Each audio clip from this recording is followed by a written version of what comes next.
Hey everyone, abalone shells, courtesy of Just For You online. They've sent me some to have a play with. I had no idea they were this beautiful. I mean, they look it in pictures, but I had no idea they really were. So I then went and googled abalones. My goodness, there's some strange creatures. I don't know if I would want to eat one. Anyway, it turns out this is the kind of waste product from abalone farming. So, yeah. Anyway, they're big weird shellfish thingies, like big snaily type. They're just strange. Go Google abalones. Anyway, I decided they look rather cool in one of these frogs. Most things do, let's face it. We love these frogs, don't we? So I'm going to get some resin together and we'll do abalone shells in a frog. So the resin I'm using is the it's a 1-to-1, and it is the one coat Apex resin, so it's very thick.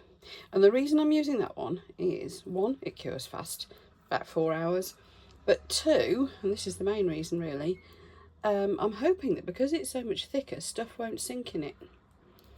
So what I'd like to do is get the abalone shells, some of them floating rather than just all sinking. However, I don't mind if they do sink, but I would like them if they didn't. And I'm going to do what we've seen done so many times, I think, really, and that is put them in the back, in his knees, things like that. And then once that's all cured up, we'll top it up with something else, which I'm still thinking on. I'm thinking a nice pearlescent colour of some sort. I mean, pearlescent green would be the obvious one, wouldn't it? I have got a lovely emerald green pigment paste. That might be nice. Don't know. Still thinking on that one. Or I might do something with chameleon powders or flakes, or yeah.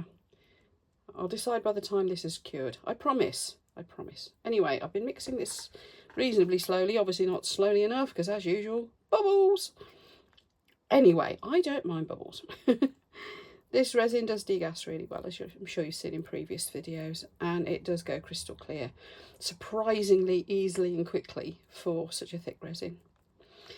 Not that it matters for this, but it's got a very high heat tolerance as well, so it's great for coasters and things.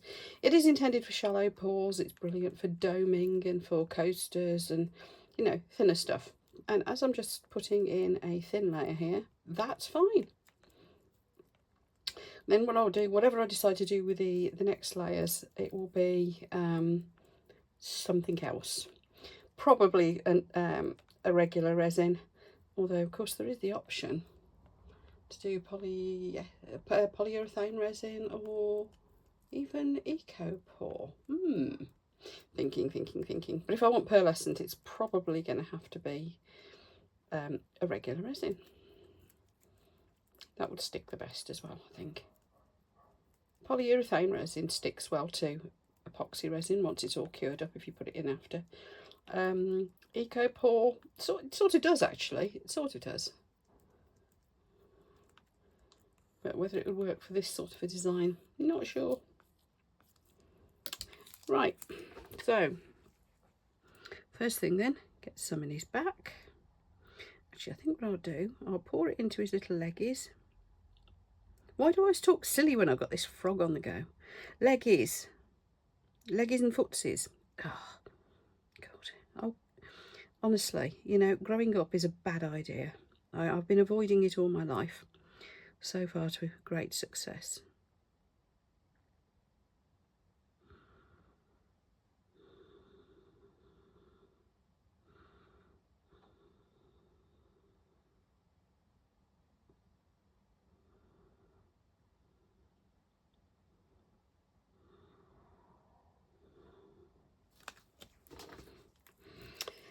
There we are, just chuck that in. And now I'm just going to chuck in some of the abalone shells. Might have to poke them around a little bit, get them to where I want them to be. But yeah, I think that'll do. Just need to know what to do on the back. As I said, I have got some beautiful pigment pastes and some lovely pearlescent colours and things, so I could do something really quite cool.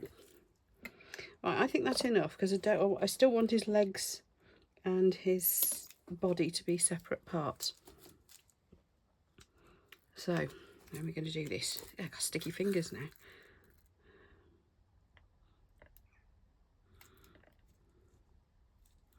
Like I said, I can poke them around afterwards if I need to. But I did want to try and get some kind of into his armpits, and his knees, and then into the body. It's trouble wearing gloves, isn't it? Getting in there with your fingers is a bit difficult. Now I'm anticipating some of this sinking and some of it not. That's what I'd like to happen. But I'm putting quite a bit in so I get quite a decent coverage. Isn't it beautiful? It's like mother of pearl but with more colour. So just for you online, do this in little packets. I've transferred it to a little tub because I opened the packet and shot it everywhere because I'm incompetent. There's a lot in a little packet. This is only part of it that I've got in this little pot. Now that is all sinking, but it will have had a good coat of the resin underneath it, so that's okay. I can live with that. I might come and sort of, you know, disturb it a bit a little bit later. Don't know. Oops. I could really load it up, but that seems an awful lot of abalone to use.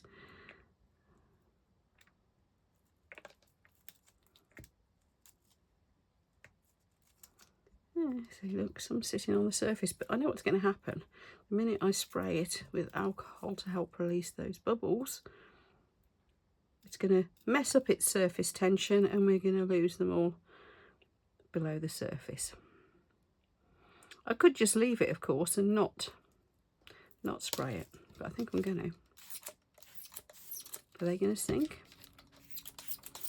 It's under his chin that bothers me. You always get bubbles under the chin of these frogs.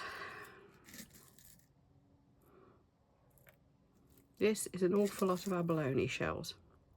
Thank you very much to Just For You Online for sending them to me to play with. I will be doing some nice jewellery items with them as well at some point, if I've got any left after doing this. I just really badly wanted to do a really abalone-fied frog. See, I'm inventing words again. Right. Now, this resin, as I said, it thickens up quickly. It's very thick to start with. And, yeah, so if I come back probably in half an hour, that would have thickened up more, and I might give it a bit of a stir and chuck a little bit more in. Just push it up the sides a little bit. We'll see. Yeah, I'll decide on that in half an hour or so. Right, see you in a bit. Darn it, my camera didn't work. I didn't film it. Anyway, all I've done is I've mixed up some emerald green pigment paste. This is it, and chucked it in. Now, this little froggy mould can be a bit temperamental. You tend to get bubbles under the chin. So I'm just going to do a bit of that to try to make sure they're clear. And I think I've overfilled it slightly, so I might lift a little bit out. We'll see. Anyway, that's all I've done. Just chucked it in.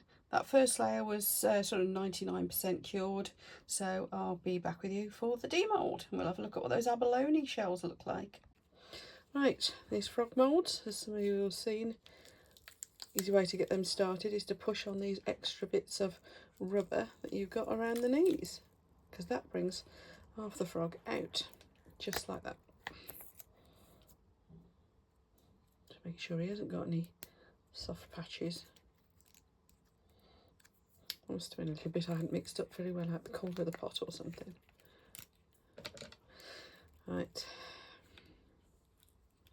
Loosen his little toes.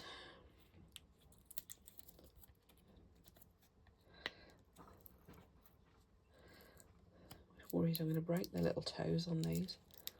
A little bit of overpull coming off nicely there, as you can see as I'm going. So I'll just, yeah, that'll just pull away like so. Do a little bit of tidying in a minute. Just get my little knife around that. There we go.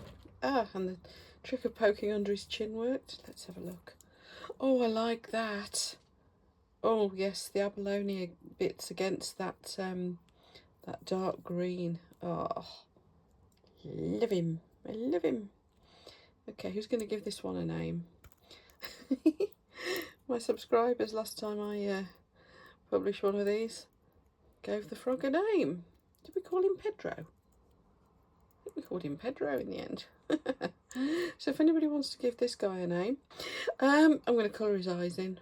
I'm sometimes tempted to just leave them, but I think in this case I will colour his eyes in. And yeah, we're done. What is interesting was I thought I'd have quite an area of clear showing below. I thought I'd have like a puddle of clear, like a giant raindrop effect sort of thing in his back where the shells are, but actually you can't see it. All you can see is the shells and that the green hasn't got underneath them. God, aren't they beautiful? Nature makes those. That's incredible. Right, so I'm going to do his eyes in gold and then draw the little line in, I think, because black ain't going to show up so well. Oh, actually, look, they're see-through from that angle, so you can see a bit of the clear. But yeah, I'll do his eyes in gold, and then I'll draw a little black line in, and I'll get him outside and take some photos because I really want to see the abalone in the sun, and also this lovely dark emerald green in the light in here. I think you can see it on the camera, but the light in this room to my eyes isn't really doing that colour justice. Yeah, as we've got a sunny day, I'll take him outside. Right, if you've liked this video, you know what to do. If you give me a thumbs up, I would so appreciate it. It really helps my channel out if people interact by doing thumbs ups, putting comments, all that sort of thing. Shall we give him a name? Yeah, let's give him a name. So if you guys want to suggest a name, I shall, whichever one I think suits him most, I shall put a new name into the video description afterwards. So yeah, let me know what you want to call him. See you for the next one, folks. Thanks ever so much for watching. See you soon.